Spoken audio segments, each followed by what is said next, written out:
Yo, yo, yo, yo. Come on in right quick, man. Come on in. Quick pop-up show, man. Come on in, man. We got to talk. We got to talk, man. Hope y'all Monday started off pretty good. Victory Monday is always good, man. But come on in.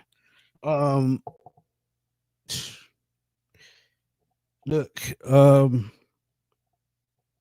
I think I gotta express myself a little bit more about this situation that's going on right now in Atlanta. But before I do, man, when y'all come in, please hit that thumbs up button. Please hit that subscribe button, that notification bell. So every time I drop some, um, y'all to know it. Y'all to know it, man. But let's have some fun early. Well, not early in the morning, but the middle of the day. It's noon. It's lunchtime. I gotta go get my chicken wings in a minute. But right quick, man. I looked at some thing that's been going on and people what people been saying about what Raheem said. And last night, he got in the press conference. Y'all know how he do in the press conferences. He actually make up a lot of excuses, man, and it's something that I hate to keep hearing because excuses is for the birds, man. Um, this team looked totally different on offense yesterday, man. No, they didn't put up a heck of a lot of yards through the air. Kirk Cousins had 199 yards. But they did get back to running the football, 137 yards between Robinson and Algier. So when you look at the dynamic of what's going on, man, and we know Michael Penix may be out, probably middle of next year or probably the entire 2026, depending on how his rehab goes. Now, don't forget he's only 25, so his body may bounce back a little faster. But one thing you got to know, sometimes things happen for a reason, man. Um, if you look at how the offense flowed yesterday, it looked a little bit more subtle than it has been in probably the first, or probably since the first of the season. Even with Kirk Cousins playing in those two games, he looked god awful. Maybe that had something to do with reps in practice, working with the first team all week, working with the scout team. He's been saying, but this is tweet Mark Raimondi put it up, and it just had me sitting back thinking. I'm gonna put it up right quick. It says, let me move this out the way if I can. It said Morris says Cousins is more comfortable being under center than Penix. But we were told as fans they were going to build the offense around Michael Penix and what he likes to do. And if y'all were living under a rock when he said that, please go back and go to Google or go to YouTube and and Google it. But to say that Penix is more comfortable on the center, to me is a cop out, man. It lets me know that you incompetent. You just incompetent with coaching, man. If you believe that one person is better up on the center than another, that's a lack of coaching. Because whatever offense that you preach or whatever you put out there on the field, the product, you got to stand behind it. And don't get me wrong, of course Kirk Cousins is gonna look better. I told y'all this after the game.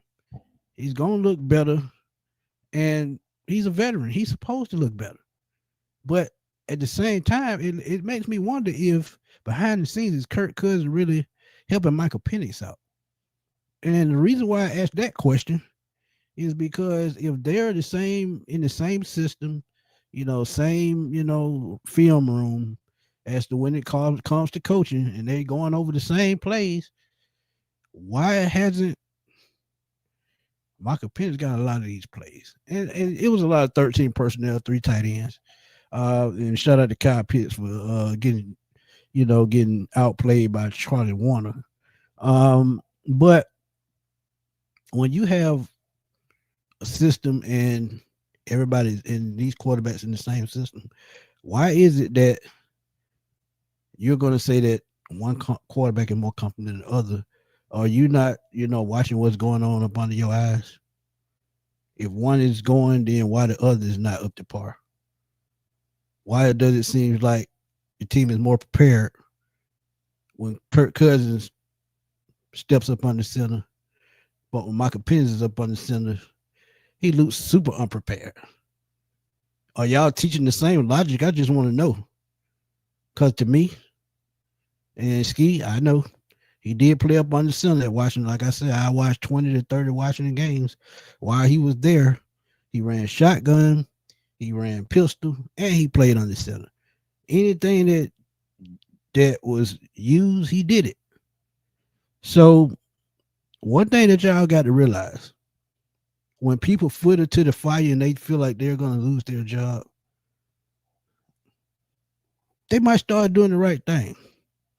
And also, I thought about this, and yeah, I said, and this come from me, and I ain't heard this from nobody, but is Raheem Morris really invested in Michael Penix? Because think about it, Kirk Cousins was Raheem Morris' choice. Michael Penix was an Arthur Blank choice.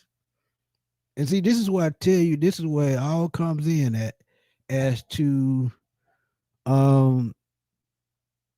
power struggle. When you have the front office putting their 2 cents in, when the coach has a different outlook, a different vision, and he can't fulfill that vision because something is blocking it. And Michael Penix might be that person that is blocking Raheem Morris's vision. Because y'all got to remember, Raheem Morris has always had pocket passing quarterbacks. He had a first-round pick in Josh Freeman back in Tampa, and Josh actually had one good season down there when Raheem was down there. But in Los Angeles, as defensive coordinator, he had Matthew Stafford. So where is the disconnect? Because after yesterday, the defense still playing out of their mind, still getting sacks, but the offense looked more in tune, more in rhythm. How does that make sense after just 1 week? A full preparation by Kirk Cousins does the offense look this and that. And I know part of it is Kirk Cousins being a veteran. He can read the field a little bit better. He can go through progressions better. Hell, he can go to the sideline and tell Zach what to do. And I told y'all last year, the reason why the Falcons looked that good at the 6-3 start last year is because Kirk Cousins was Zach Robinson's eyes on the field while he was in the press box. And he knows how to audible. He knows how to call hot routes. He knows, how to read everything on the field. And if him being a veteran, been in this league that long, you mean to tell me he couldn't express this stuff to Mike Penix as a teammate? But see, this lets you know how bitter he is. Because a real veteran is going to pull a young guy to the side. And don't get me wrong, I know he was pissed about losing his starting job to a rookie. But you got to understand, it's the nature of the game. If you make an investment, you got to see how that investment is going to pay off. And he was an investment as well, but he was a bridge guy. He wasn't long term. That's why he got $90 million in 2 years. He was a 2-year field gap until Penix is ready, but he goes down with an injury. And once you flip quarterbacks, it's not that easy to flip back, especially when they're a young guy, because you don't want to kill their confidence. But at the same time, if you're looking at what's going on right now, and I know Michael Penix can't come out and say it, but he's going to say, where was this play calling when I was at quarterback? You calling all these damn dink and dunk plays. Kirk Cousins slinging it down the field, over the middle, vertical threat. You saw it yesterday. What have I been saying for God knows how long? Michael Penix got to work the middle of the field to open the defense up to support the run game. You got to get Bijan, more screen passes to get him in the open, in the flat. What happened yesterday? I wait. That happened in one game. Everything that I said that Penix needed to be doing, Kirk Cousins did it in one game. After a full week of preparation, look prepared. Yeah, he was a little sluggish in the first quarter, but once he got his feet up under him, once the team got their feet up under them, they were off and running. And this is something that we have been doing all season, but we closed the game. And I know it was a bad Saints team. Don't get me wrong, but the Dolphins were bad too, and we lost to them, and they were 1-6.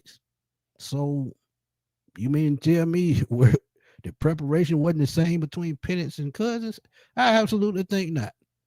I think they, and it's true, they're probably simplifying the playbook because when you simplify things, it just makes it easier for the young guy. But if you don't run the entire offense, how is he going to learn something different? How is he going to pick up what to read the next time you call a certain play? See, this is the thing with vanilla offenses. Vanilla offenses are easily predicted, easily seen as, easily predictable as to what you're going to do. Yeah, they did that motion with the tight end a couple of times, but I didn't see it as much as when Penix was on the center. In the shotgun, a pistol, whatever. And before I show y'all this graphic, man, Dreammark, appreciate you. She says, I love watching, but I don't catch chat much. In this case, I really think that Penix doesn't feel comfortable on the center because he doesn't trust the right tackle to protect his blind side. And that could be true. That could be true, but that could be true. And you got to think McGarry is not there. And I get that part. But you got to also think of as maybe he really doesn't trust Zach Robinson play calling. Maybe he knows that something is wrong. Because as I've been telling y'all remember in Minnesota when he was in the booth and they were running the hell out of the ball, but couldn't get the play calls in. He kept getting frustrated as to which play to call. One thing that they could do, and I've heard it already, go get a wristband, put your plays on your wristband, and then y'all go over the wristband in the film room, in the meetings, whatever y'all need to go through it in, and maybe that help fix the problem. But Kurt has all of that. See, this is the disconnect. You're doing one with one quarterback, and you're doing a total another thing with the other quarterback. Instead of teaching instead of both of you teaching him the ropes, so he can get to the same level that you on already when it comes to reading defenses, when it comes to knowing when to throw the ball away, because delay of games, intentional grounding, that's unacceptable, man. That is poor coaching at its finest.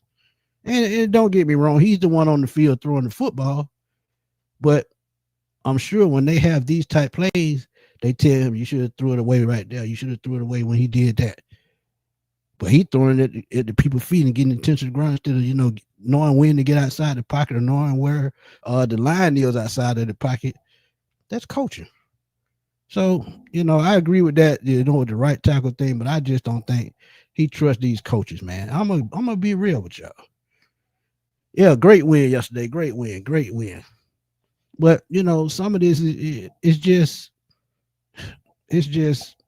politics. And I'm gonna say that in a nice way. It's politics. It's who, point blank, I'm gonna just say it like this. Point blank. Too many Chiefs, not enough Indians. Everybody wants their way. And when you have too many people just putting in the pot, the ingredient ain't gonna never come out right. It's gonna come out sour. It's gonna come out, too salty, or however you want to put it. But what we see from Kirk Cousins yesterday, Mike Penix should be at that same level when it comes to preparation, when it comes to executing plays.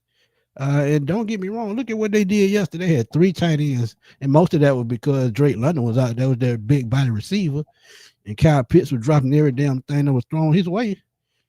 And he got outplayed by Charlie Warner, the damn blocking tight end. So why isn't it simplified to the point to where Penix is comfortable with this same type of offense? That's all I want to know. Because Bijan got 100 yards from scrimmage. Tyler Algier, he even got 12 carries for 44 yards. But where's this dynamic when Penix is on the center? Some games, Tyler Algier may get anywhere from 1 to 3 carries, and you make the offense one-dimensional for Penix to just sling it all over the field when it's pretty much the same play over and over and over, and it's predictable. And when it's predictable, he gets slammed on it. He getting body slammed on his back. I just want to know. I just want to know why is one quarterback more comfortable than the other. That's all I'm saying. That's all I'm saying. Millie Mills, what's up, man? Says Smitty, Kirk been low key plotting on how to get his job back. I can see that, but at the same time, as a veteran, you shouldn't, try to do a kid like that, man. But they always say karma comebacks when you least expect it. But again, like I said, this could be a blessing in disguise. What if we get a new coach and he want to go in another direction at quarterback? And Mike Penix, he's still on the contract here. But what if he demands a trade when he finally comes back and want to go somewhere and get up under a quarterback coach, offensive coordinator that can use his skill set? Because I guarantee you, there's teams around here that can use his skill set. You can see him under a Matt LaFleur or Mike McDaniel, offense like that, a West Coast style offense. Hell, even San Francisco and Kyle Shanahan. A quarterback-friendly system can help anybody. And I know it's growing pain. I know some of this is Mike Penix's fault. I'm not saying he shouldn't be held accountable. But at the same time, I think preparation will help him more than anything. That's all I'm saying. H.O., what's up, my guy? What's good? Touchable Wolf say Raheem and Zach have to go. Raheem is all talk. That's true. I don't trust him. He doesn't care about all the suffering from the fans have been through. We need a coach who truly cares. And it goes a little deeper than that. I just didn't see nothing special when he was here as an interim coach to say that he could come back and, lead this team to a championship. He was 4-7, I think, if I'm not mistaken. And we ended up, I think, 4-12 that year. But there's another thing. Play action, passing under center. You see it when it happens. And I'm going to bring up, and I'm glad H.O. brought that up, man, because I'm finna put up this graphic, and some of y'all are going to be like, what the hell? But I'm telling y'all, look at this graphic right here. It's plain as day. Look at week 12 at the very bottom. At the very bottom. Week 12. Look at the percentages. Shotgun, 34.5%. Under center, 50%. So he was under center 50% of the game. And look at the previous weeks. Other than week 11, it's under 2%. Look at that. In the pistol, just 10.9%. He wasn't even in the pistol a tenth of the time. Think about that. So you mean to tell me that you can do under center and for one quarterback and you can't call plays for the other quarterback to be up under center? This is just coaching malpractice 101. See what y'all always say, I'm trying to hate, and I don't know what I'm talking about. But this graphic shows they could have been being under center, but do they want to? Because they don't have faith in Michael Penix? I don't know.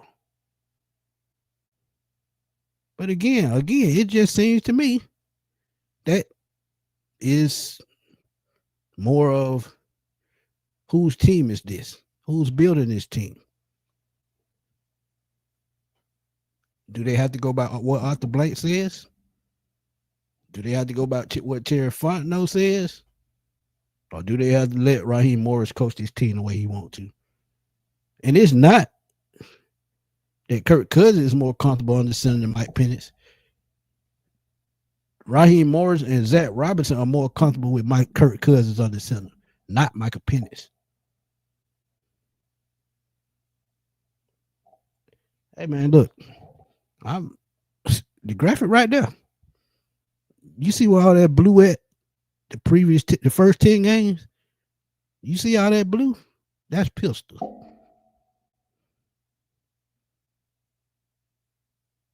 Week 12 percentage is higher than the recent 11 weeks total. And maybe a little bit higher.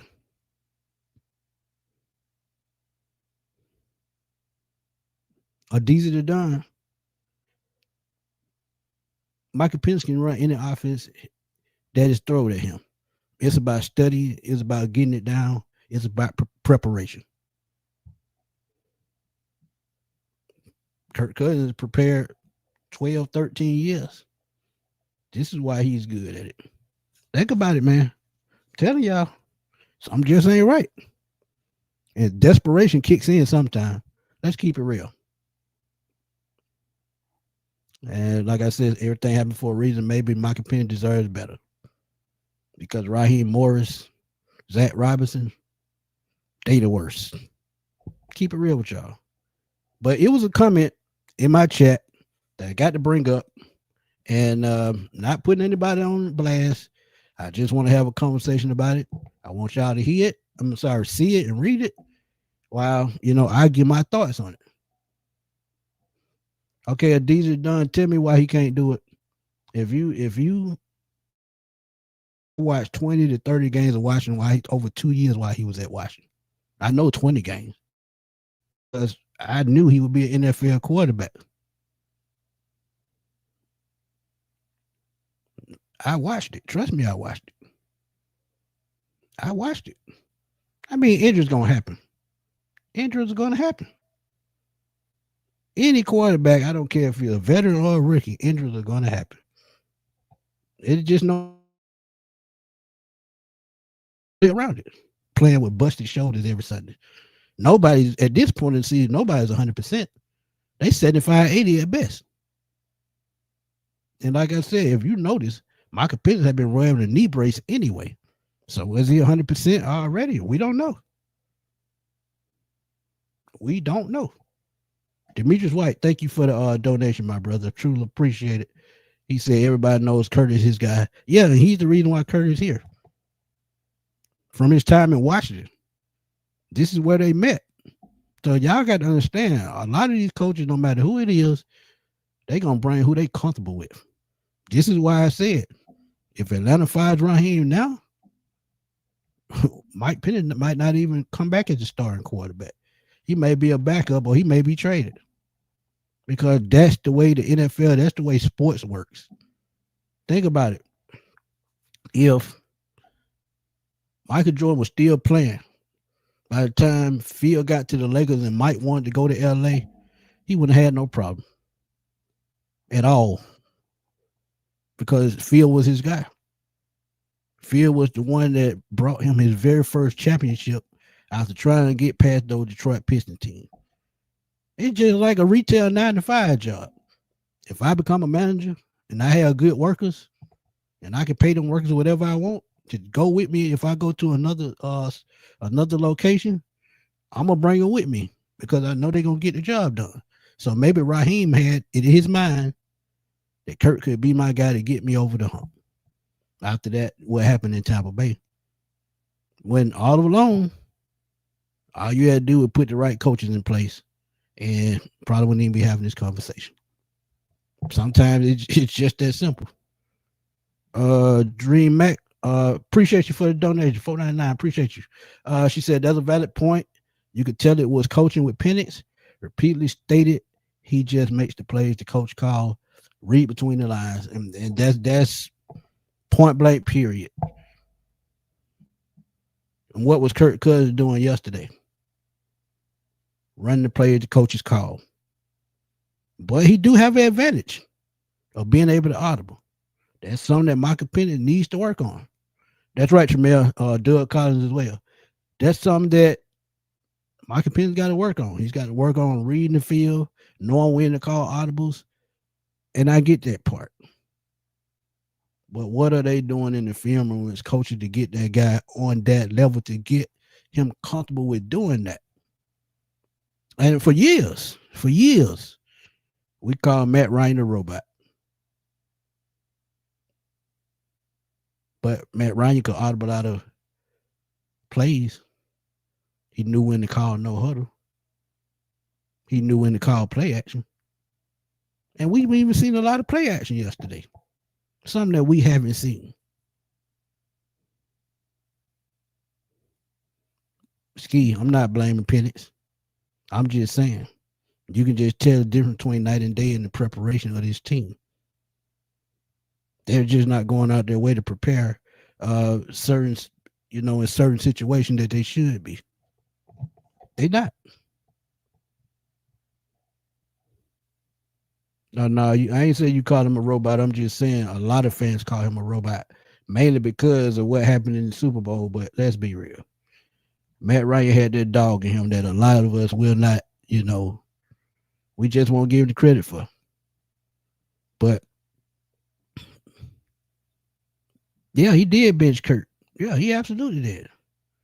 Yeah, he does. He has less movement. But the thing is, why isn't Michael Penix giving this same type of scheming when he's the quarterback? You see him probably 5 to 6 plays the whole game. If they're not handing off to Bijan, they're dumping it off to Bijan. If they're not dumping it off to Bijan, they're trying to find Drake somewhere on the field, and that's it. Yeah, he'll hit Kyle Pitts every now and then, but just like yesterday, Tyler Algier was running wild. The 3 tight end sets, he was doing everything in his power to make sure Kirk Cousins was comfortable with that offense and what was going on around him. He opened up the playbook. So is Michael Penix not all the way there binding to the whole playbook, or they not trusting Michael Penix to run the same type play that they gave Kirk Cousins? There's a disconnect. And if you don't trust your quarterback at this point after, 12, 13 games, let me see, 10, 8 and 11, 12 games. If you don't trust your quarterback after 12 games, that's a bad sign. It's a bad sign.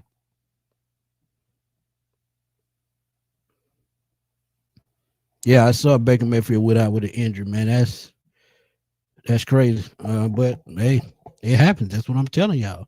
Injuries gonna happen. I don't think he's comfortable with these coaches, man. And like I told you, frustration has kicked in all the way through this locker room. It's not only Mike Penix. It's Bijan Robinson. It's Drake London. If you look at their face, they look so dejected after some of those games during that five game losing streak. I mean, they know what type of talent that they have on this team as players. But when you don't have the coaches to help you to execute those plays to put you in a position to win, these type results you get. But now that you look prepared and look the part, what did that say about your coaches? Because everybody's supposed to be on the same page. Don't get me wrong. If everybody's not on the same page, shit gonna go left real quick. Just keep it funky with you. Tony Wright, what's good, man? He said Atlanta Falcons organization is so screwed up that he had a tackling machine that was a beast that made plays. Nate Lamon, which I love. We just let him go. Look at him now. But Tony, again, Nate Lamon just did not fit what they were doing. Nate Lamon is a 4-3 linebacker, middle linebacker. He's a downhill guy, a tackler.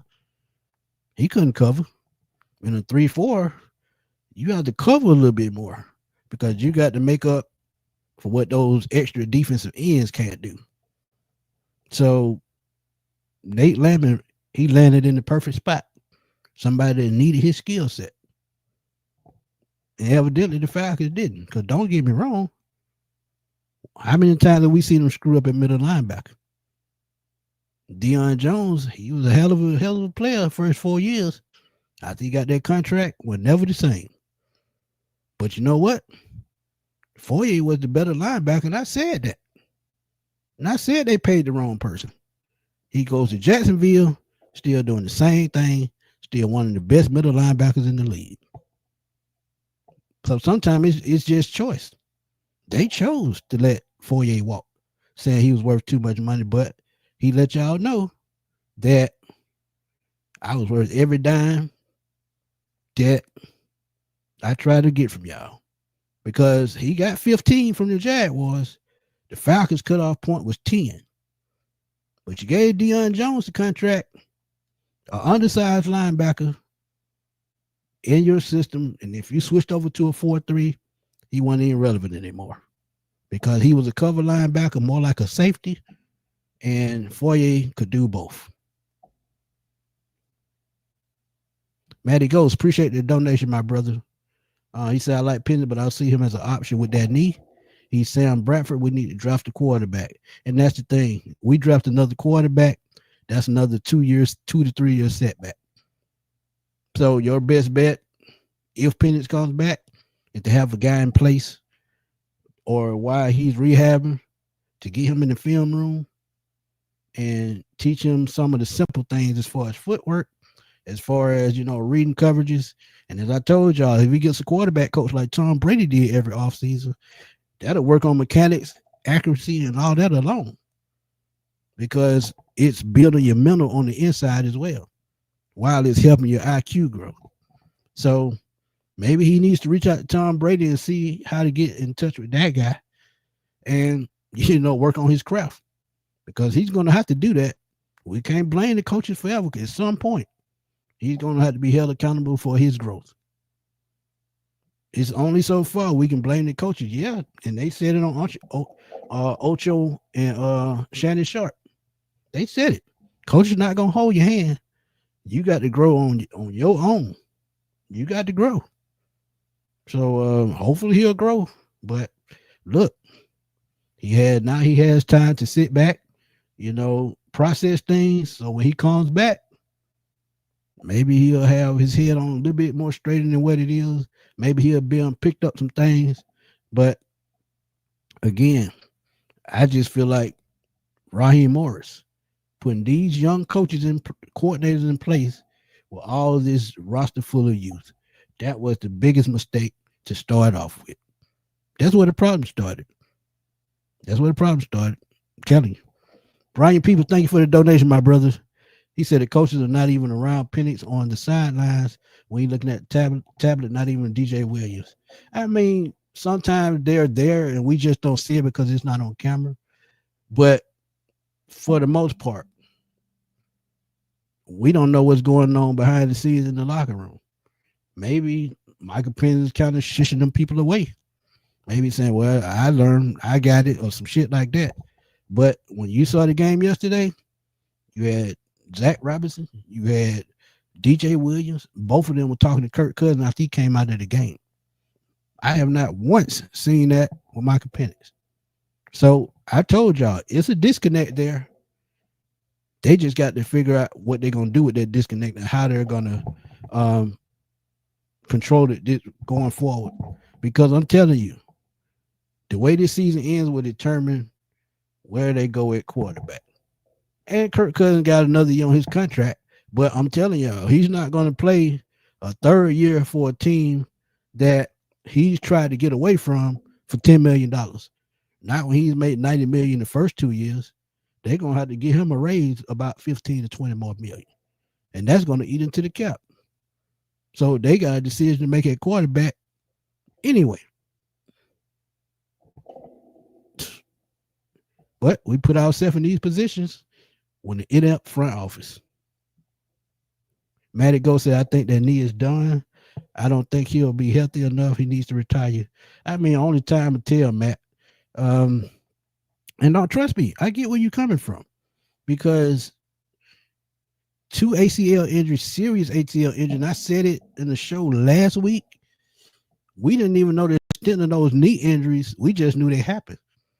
And last week, when that happened about partial this and possible that let me know it was a little bit more devastating than we ever knew about. And I told you, we're not there. We're not the doctors. We just know what they tell us. And if they tell us, hey, he'll be fine, that's what we got to roll with until something tragically happens in the game. So we'll know his future when he comes back And when he gets back on the football or practice field or however he's going to rehab, trust me, we'll know.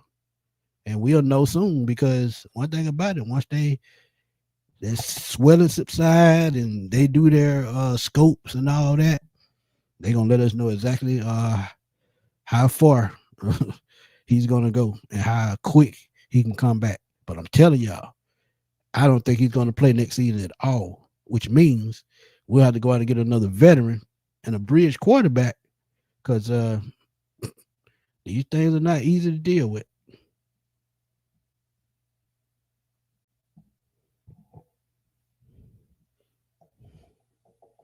But yeah, I mean, look, we won't know. But Clay, what's up, man? The problem is when he comes back to the Falcons, going to be in a tough spot. He will only have probably play about 24 games before the Falcons have to make a decision at quarterback, and that's true. That's absolutely true. And see, that's the thing. By the time he comes back, if he misses next season, he's going to be in the option season of his contract. So that means they may draft a quarterback in 2027 and see where he's at, and then they make a decision from there. Or if they bring in a bridge quarterback next year on a 1 or 2 year deal, if that quarterback is playing well, they still have to make a decision. But point blank in 27 is going to be a decision either way because that fifth year option is coming up and it's not going to be cheap. And you're going to know where you're going to go at quarterback at that point. Just that simple.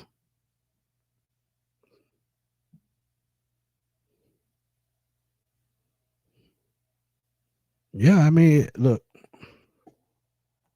it's crazy, man. I mean, Ski, I get what you're saying, man, about sabotage, but I mean, can we really prove that it's sabotage? I mean, we can't. We just have to roll what they say and what they doing. We do. I mean, as fans, we have conspiracy theories, but at the same time, can we really prove it? We can't.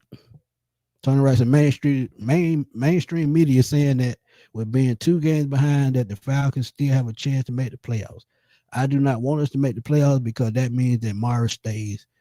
I mean, like I said last night, Tony, I said either way, win or lose, playoffs or not, Raheem still could get fired. He just still could get fired. He's too inconsistent. He's too inconsistent. And sad thing is, like I said, Terry Fontenot, he might be the scapegoat for everybody. Why? Because when they make draft picks or they make free agent signings, he the GM. So hey, he can be the scapegoat. Because I told y'all, see, some things y'all have to pay attention to. When you see those press conferences with Arthur Blank, Rich McKay, and Greg Beatles up there, that's telltale sign who run the team, GM or not.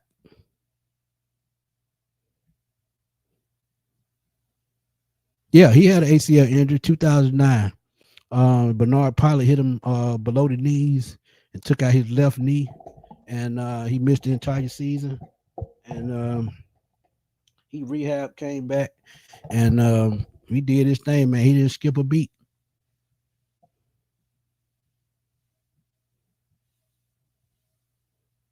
He only out 9 months. He will be back. Plus, it ain't his first rodeo when it comes to this type of injury.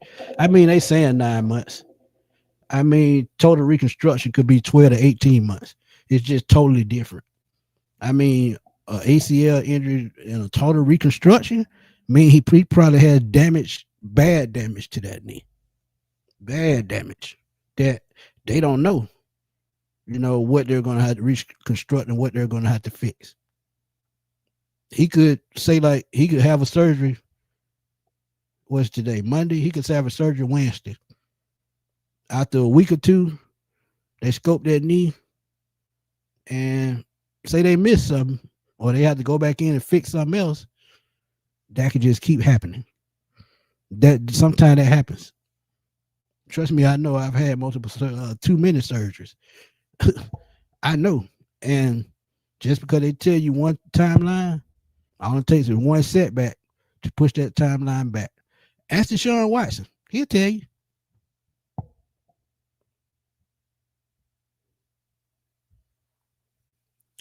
Uh, I've been telling people for years, if you want a bridge quarterback last year, instead of paying Kirk Cousins all that money, I said Jameis Winston, but people laughed at me. Hell, even 2 years ago, well, 3 years ago, let me see, was it 2 years ago, when Baker Mayfield was a free agent, I said, what if Baker Mayfield became a Falcon? I said it. But people say, man, you crazy. Baker ain't this, Baker ain't that. Baker wins football games. Baker has that heart that you need from your quarterback position. He has that fire inside him that you need from the quarterback position. It's not all about names all the time. It's just what can get you over the hump, what best fits you. Falcons need energy in this offense. Baker Mayfield, Jameis Winston, they display that. You look at Nate Ollie right now, what he's doing on defensive line. He got them boy playing out of their mind because of the energy he brings. And sometimes that's all. It's just as simple as that. It's just as simple as that. Sometimes that's all you need is a different type of energy in your locker room. Players that'll get other players fired up when the ball kick off. How many of those type players we have on the team right now? I would say those two rookie defensive ends. I would say Bijan Robinson. But how many high energy guys on this team do we really have? Jameis Winston threw what? Almost 400 yards yesterday. Yeah, they lost the game, but he gave them a chance to win. I know we joke about the 30 for 30, but 30 touchdowns is still 30 touchdowns. Carlos said, hate me for it, but I want to see the kid win. It's been so much for him, and we are now comparing a 14-year bet. Nah, I'm not comparing, man. I'm just saying. Coaching should have them on the same page. That's all I'm saying. Kirk Cousins should be helping that kid, which I know he's not. And I don't get me wrong, I'm not there. It's just what I see. But I don't think he's helping him as much as he could. I don't. But Michael Pitt's going to say the political thing, political correct anything. And sometimes, I never believed nothing Raheem Morris say. Keep it real with you. Brandon Doyle is quiet, having a nice season, 5.5 sacks, which I knew this is a college player. Yeah, you did say that. But you got to remember, different coaches. We were wondering why Brandon Doyle wasn't hitting the field last year. Coach didn't know what to do with him. Bring in Nate Ollie. Bring in Jeff Ulbrich. We see exactly why the Falcons drafted him and why he was one of the best pass rush defensive tackles in college football his senior season. He had the top pass rush win rate. Same with James Pierce. They were two of the best. And now it's showing because they got the right coaches to coach them. And look, it just happens. This is why I said a different coach could probably help Michael Penix like that. Yeah, you seen Teddy Bridgewater last night. He ain't look too tough. His best days might be done passed him by. Hate to see it. Oh, yeah, I get what you're saying, Carlo. Yeah, I get what you're saying, man. I know it ain't me, but I was just saying in general, man. It just happened.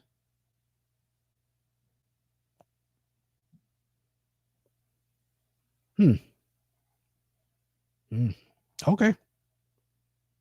Everything is always what it seems, man. Trust me when I tell you that. Trust me when I tell you that. Everything is always what it seems. I ain't no hate with me. I'm just saying, I just notice things.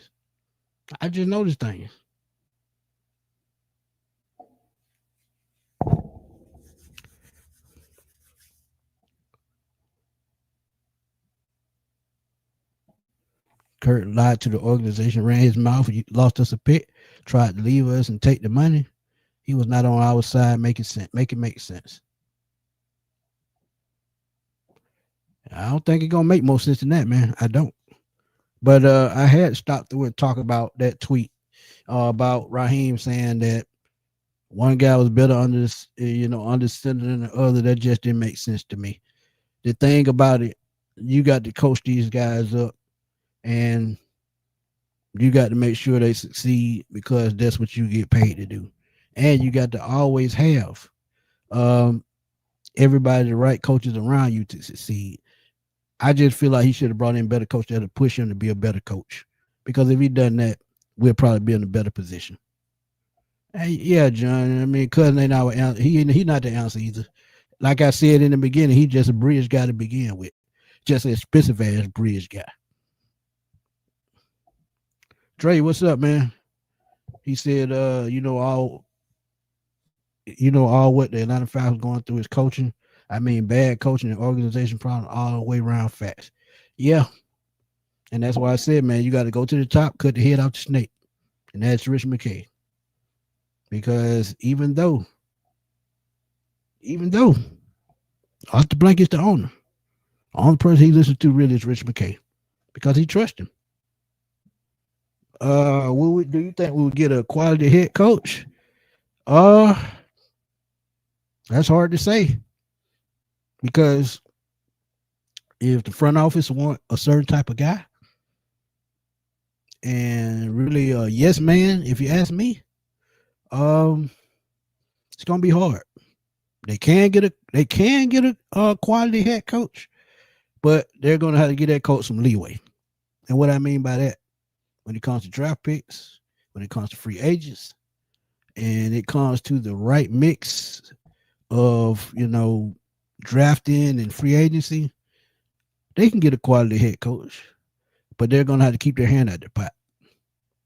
And that's what they struggle at. Keep the hand out the pot. If they can do that, they'll definitely get a quality head coach. Definitely.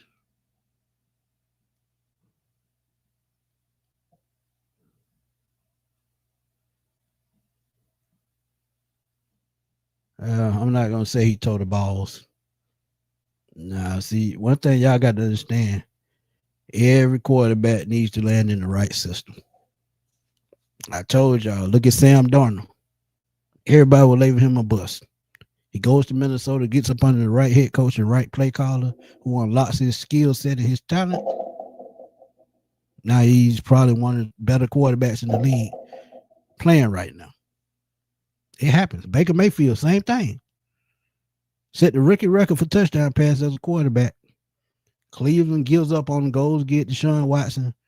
That backfired. Now Baker Mayfield succeeding in Tampa. The organization got to pour into you, man. They got to put you in the right position to win. And as a quarterback, the right system matters. The right coaches matter. We don't know if Michael Penix will be out of the league in 5 years. The only time will tell. Only time will tell. Hey, if they said, hey, it happened. Yeah, that's what I'm saying. He goes to Minnesota, finds his groove, and now he's in Seattle doing this thing. Sometimes just coaching. Same with Kyler Murray.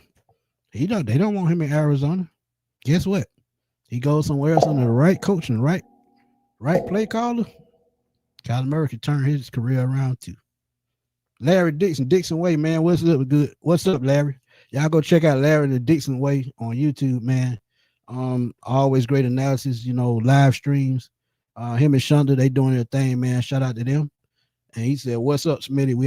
We take all wins and bad OC can ruin good talent. Absolutely true. Not saying MPJ is without flaws, but coaching freaking matters. And that's all I've been saying. That's all I've been saying. That's all I've been saying. It matters. It matters. He would say, I'm from Arizona and watch Kyler pretty closely. He's just not that guy. Yeah, I forgot you stay in Arizona. Absolutely. But yeah, I mean, look, in the right system, just like Baker Mayfield, remember,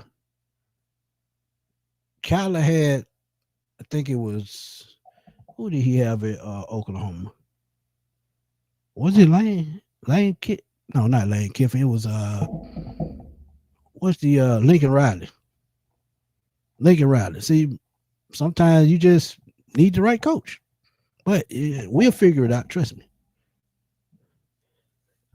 Ski, I think both of those guys retired this year. Aaron Rodgers already said this is his last year, and Joe Flacco, I think this is his last year as well. I think they love the game, but at the same time, the time done passed them, man. And don't get me wrong, because Joe Flacco is still out there slinging the football, man. He had a decent game yesterday. But Aaron Rodgers, he's already said he's done. And Joe Flacco, I think this is his last year as well. It's just time, man. Look, Pittsburgh is going to be in the same spot we in. So quarterbacks around the league are going to be scarce. That's a good question, Chris. I would say Andy Reid, Kyle Shanahan type coach, somebody that can develop a quarterback. Because look, when we had Michael Vick, he was an okay passer, but when Andy Reid got hold to him, it just unlocked his total skill set. And I think that's what it's going to take for Mike Penix, a guy that's going to pour into him, that believes in him, and, you know, just sit back and watch what he can do. So if he can get an Andy Reid or a Kyle Shanahan type coach, a guy that can unlock his skill set, I think he'll be fine. But, you know, I get what y'all saying, too, about, you know, the knee injury in college. And I get it. He was close to retiring then. But get a kid a chance, man, and see if he can come back. See if he can come back, and then we'll worry about the rest later. You want those guys to be mentors mainly just in case we draft a quarterback. Say he would love to be a mentor. But, see, they tell you that. But at the same time, when somebody is threatening their job, it's a totally different story. Who do you know that wants to train somebody that's going to take your job? Ben Roethlisberger said it best. Why would I want to tutor Mason Rudolph and he finna take my job? It happens. I'm gonna be real with you, donuts. Only if his dad comes to Atlanta. That's the only way I think he gets here. That's the only way I think he gets here. Because Cleveland really don't have a quarterback. When Deshaun Watson gets healthy, he's gone. He won't be there. They're just keeping him because he's under contract. Until they get to the point where the money is low enough, Deshaun Watson gone. And he's not the same Deshaun Watson that was in Houston. I mean, all this stuff that was going on off the field, that kind of screwed him up mentally. You can see it in his play the last time he played. Those throws that he used to could make, can't do it no more. He can't. Yeah, $230 million guarantee. Exactly.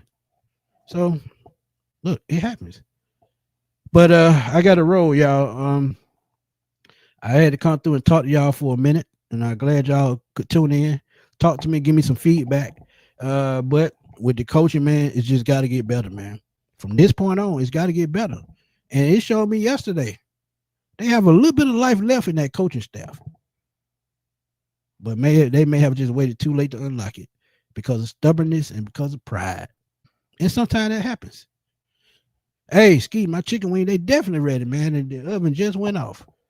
But Huey, appreciate you, my guy. Ski, John, appreciate y'all, man. And I see y'all tomorrow night, man. John Abraham gonna come through talk Falcon football. You know, he played for the Jets and the Falcons. So he'll give us both sides of the story and what he thinks about both teams. But until then, man, I'm gonna holler at y'all and appreciate y'all for the support. And again, thank y'all for the Christmas donations. Truly appreciate it. And I'm gonna holler at y'all later, man. Peace.